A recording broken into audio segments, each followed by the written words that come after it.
Travel has helped us to understand the meaning of life, and it has helped us become better people. Each time we travel, we see the world with new eyes. Hey guys, today I came with a new video of my Zanskar trip. Zanskar, which is a region in Ladakh. Firstly, I will tell you the meaning of Zanskar. An etymological study of the name reveals that Zanskar might be refer to the natural occurrence of copper in this region. The Tibetan word for which is Zangs. The second syllable, however, seems to be more challenging as it has various meanings. Zanskar, white copper, copper palace, or copper star. Others claim it derives from Copper Valley.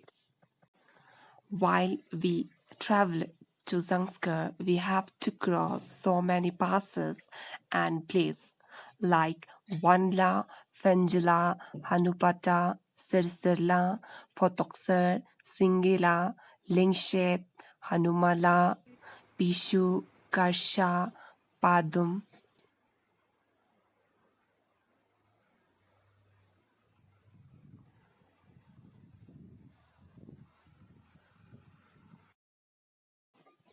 Now I'm gonna tell you about the brief history of Zanskar.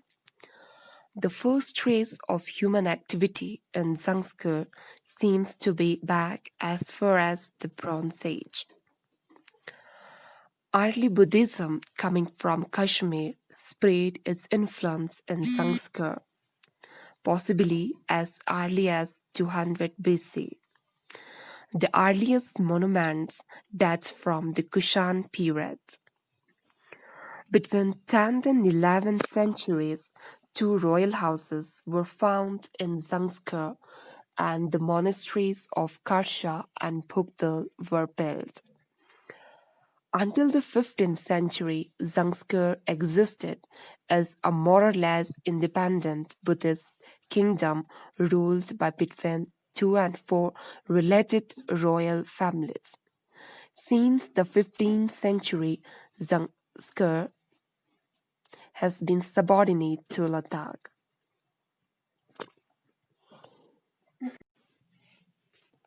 An overwhelming majority of Zanskar is Buddhist. Almost every village has monastery.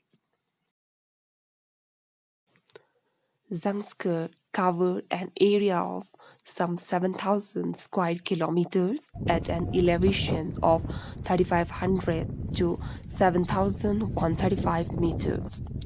It consists of the country lying along the two main branches of the Zanskar River.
Singela literally means line pass. Thus, we can imagine the difficulty while crossing it. But nevertheless, we will enjoy the great view. Singila has to offer as it marks the most important part of our trek. There are unparalleled views from the top with beautiful views of Himalayan mountain range and the panoramic views of Zanskar range. In entirety and snowy path peaks of Ladakh mountain range. It doesn't take much time to ascend the peak. There are beautiful views of snowy waterfalls and limestone cliffs welcoming us. We start our descent towards the left of the valley as we cross some green pastures and a river stream.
Now we are heading toward Phuktal Monastery.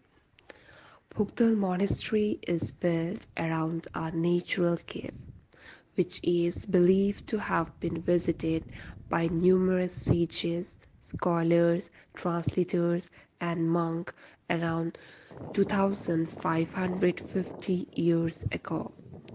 The remote location of the monastery was ideal for monks looking for peace and solitude to meditate. The present Phuktal Gompa of the Gelug school of Tibetan Buddhism was established in the early 15th century by Jangsem Sherap Zangpo, a disciple of Je Tsongkhapa. Tsongkhapa was the founder of gelug, which is one of the newest schools of Tibetan Buddhism. Today, this is home to about 70 monks. This monastery is located in the remote Lungnak Valley in southeastern Zanskar. It is one of the only Buddhist monasteries in Ladakh that can still be reached only by foot.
Tsongkhapa, Narotopok Ravine Fortress, is founded by great Mahasiddha Naropa, who was celebrated Indian Buddhist yogi, mystic, and monk from the renowned Vikramshila University in Bihar.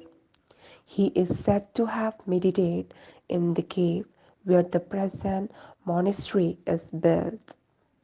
His impression of ceremonial dagger and staff are also said to be in the rock in his meditation cave. Zongkul became flourishing Kagyu meditation center under the Zanskari yogi Tupchen Ngawang Tsering. The monastery became a sacred site of meditation for several other Mahasiddha of Zanskar like Tupchen Kungagyatso, Karmapa, Zotpa Dorji, and many more successive reincarnations. Skapje Stakna Rinpoche act as the incumbent and annual Humchot fasting is held in the month of June every year.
Sani Kani Ghar. Sani Kani Ghar was built in different times, each dating back to different century. The stupa inside is presumed to date back to the time of the famous Kushan Emperor Kanishka in 2nd century AD and is said to be the oldest stupa of Ladakh. Sani is a sacred place due to its having been visited and blessed by Guru Padmasambhava, who is said to have dwelt for 5 years in a small Gyamchot Lakhang. Annual Sani Naschal festival is held in August every year, during which sacred mass dance is performed. Besides, monks from all the monastery of Zanskar assemble during Sani Kangyur in May and recite the whole volume of Kangyur to get blessings in the valley. The statue of Naropa is unveiled during Naschal festival to visit for devotees. Successive reincarnations of the Skapje Stakna Rinpoche act as the incumbent, and the car is under the control of Badan Monastery, which belongs to the Drukpa Kagyu sect of Tibetan Buddhism.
Now we are heading toward Karsha Gompa. Karsha Gompa was founded by the scholar and translator of Zanskar, Lodzawa Pakspa Sherap, somewhere in 858 to 1055 AD. Dorje Sherap caused it to flourish and built the present monastery. Sherap Zangpo of Stot Ngari introduced the order of Tsongkhapa. Karsha is the largest monastery in Zanskar, which belongs to Gelugpa sect and is under the administrative control of Ngari Rinpoche. There are two man temples, Tsongkhapa and Gongma, with ancient wall painting and many old statues to visit. Bone skeleton relics of Lobon Dode Rinchen, revered monks of the monastery, is also preserved since many centuries to have the blessing, which is kept in newly renovated gold stupa at Tsongkhapa. Besides, Gonpo Chaktok, the man deity of the monastery, is unveiled for the devotees to seek blessing during annual Gustor festival. Sacred mass dance is performed and is held in the month of July every year.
Tsongde Gonpa. Tsongde Monastery was founded somewhere in the year 1052 AD by the Lama Chotak Marpa Choski Lote, and the name of the monastery was given after his name is Marpaling. For centuries later, Shakya Zangpo of Stongde caused it to flourish. Lama Gyaltsen Lundup Spal Zangpo introduced here the order of Tsongkhapa, and since then the Gelugpa flourished.